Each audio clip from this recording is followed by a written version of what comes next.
On explore ici la transformation magique, donc de modifier la taille puis le format de nos créations là, sans trop d'efforts. Donc, on clique. Je suis encore dans le studio magique. Pour faire la démonstration, je vais me rendre dans transformation magique.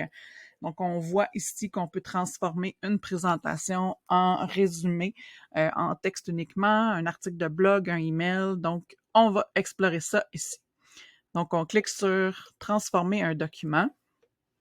Donc, ici, j'ai une présentation, tout simplement.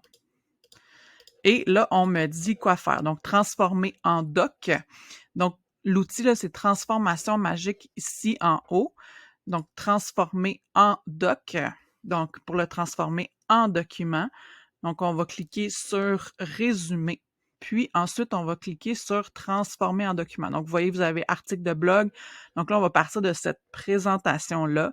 Puis on va faire un document avec. Donc, on va cliquer sur transformer en doc. Là, on dit toujours que ça peut prendre un certain temps, évidemment. Et il va me créer un document à partir de cette présentation-là. Donc, on peut faire des modifications par la suite, mais la base, elle est là. Donc, il va probablement mettre un en-tête. Là, on va voir ce qu'il va faire avec notre document. Donc, on fait ouvrir Doc et il m'a créé, vous voyez, là, en fait, c'était juste à partir de la diapositive, là, je pense. Non, il a vraiment pris tout ce qu'il y avait, puis il me l'a transformé en document. Donc, c'est à partir de la transformation magique, là. Donc là, on a fait transformer en document, mais vous pourriez aussi le redimensionner, traduire un document. Donc, quand on est dans transformation magique, là, on a la traduction. Donc, ça pourrait être toutes les pages et choisir, par exemple, la langue, traduire la copie existante sans créer de copie, mais vous pouvez créer une copie et là, on va faire traduire et ma présentation va être traduite en allemand. Donc, vous voyez, je vais retrouver la même présentation, mais cette fois-là, elle sera traduite en allemand. Donc, ça sera pas très long, ça va s'ouvrir là, pour que vous puissiez voir le résultat.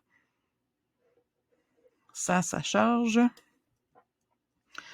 Et voilà, donc, on retrouve la même exacte présentation.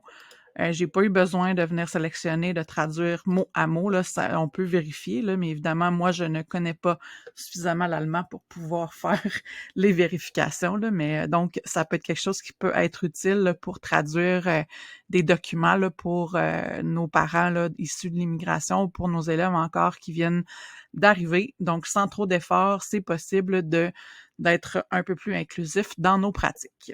Donc, j'espère que ça vous sera utile. Bonne journée!